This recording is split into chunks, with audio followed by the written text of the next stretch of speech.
የእርሶ ክህሎት ምንድን ነው? የተፈጠሩለት ስራ ታለንት ምንድን ነው? አንዳንድ ሰዎች ያለምንም ጥረት ስኬታማ ሲሆኑ፣ ሌሎች ደግሞ ብዙ ጥረት አድርገው ይቸገራሉ። የደም አይነት ኤ ኖት?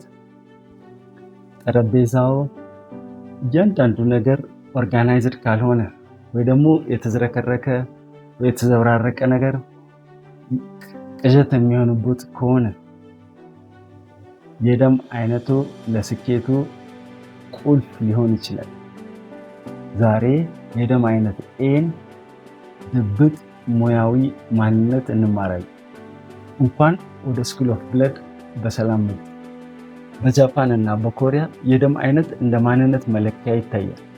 ዛሬ የደም አይነት ኤ ያላቸው ሰዎች ለምን ዝምተኛ መሪዎች እንደሆኑ እና የትኞቹ ስራዎችን እንደሚያደምቋቸው የትኞቹ ደግሞ እንደሚያደክሟቸው አብረን እናያለን።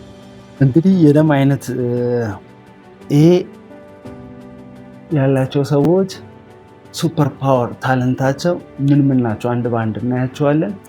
በዚህ ታለንታቸው ምን አይነት ስራ ላይ ሻይን እንደሚያደርጉ ደግሞ አብረን እናያቸዋለን።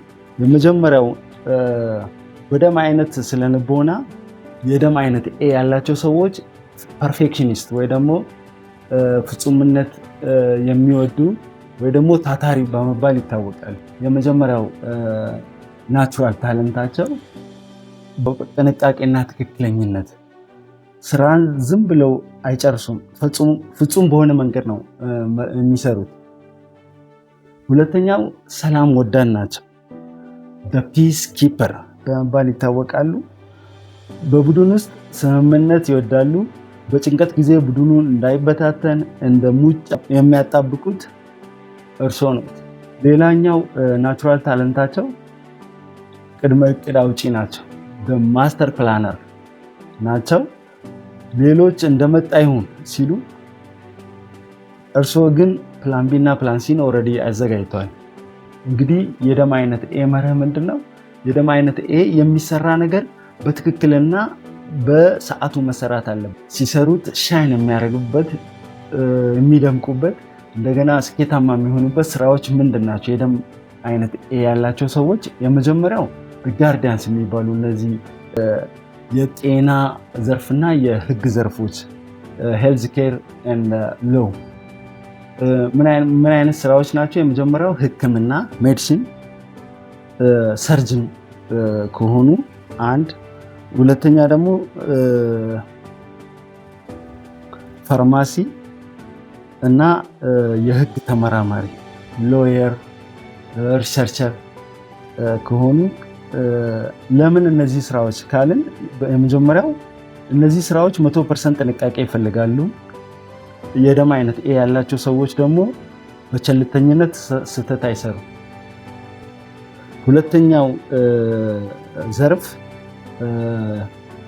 ሻይን የሚያደርጉበት ብለድ ታይፕ ክህሎታቸው የሆነው ስራ የፋይናንስ እና ቴክኖሎጂ ስራዎች ናቸው። እንደ አካውንቲንግ፣ ዳታ አናላይሲስ እና ሶፍትዌር ዴቨሎፐር ያሉ ዘርፎች ናቸው። ለምን እነዚህ ዘርፎች ካልን ቁጥሮች እንግዲህ አይዋሹም። ኮዲንግ ደግሞ በሎጂክ ይሰራል።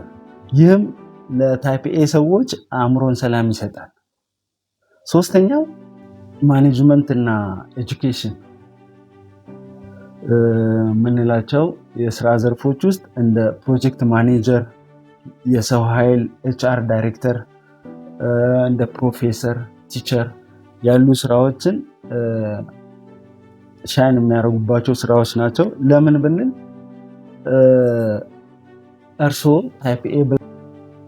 እርስዎ ታጋሽና ኃላፊነት የሚሰማዎት ነዎት።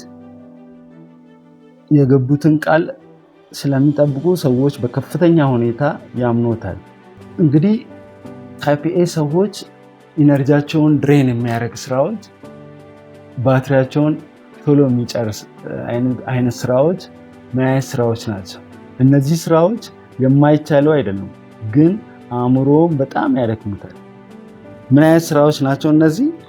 እንደ ሴልስ እና ፐብሊክ ሪሌሽን አይነት ስራዎች፣ ኮንስታንት ሶሻል አክቲንግ ማለትም ሁልጊዜ ከአዳዲስ ሰዎች ጋር መላፋትና በሰዎች ውድቅ መደረግ ታይፕ ኤን በፍጥነት ያዝለዋል። ሁለተኛ ኒውትራል ጆብስ ለታይፕ ኤ የደንበኞች አገልግሎት፣ ይሄ ከስተመር ሰርቪስ የምንለው ስራ ምክንያታዊ ካልሆኑ ሰዎች ጋር መነጋገር የእርሶን ሎጂክ እና ሰላማዊ ባህሪን ይረብሻል። ለምን? ምክንያቱም ታይፕ ኤ ሰዎች በዙሪያቸው ያለውን ስሜት በቀላሉ ይጋባሉ። አካባቢ ከተዘበራረቀ አእምሯቸው ይረበሻል። If the room is chaotic, your mind is chaotic.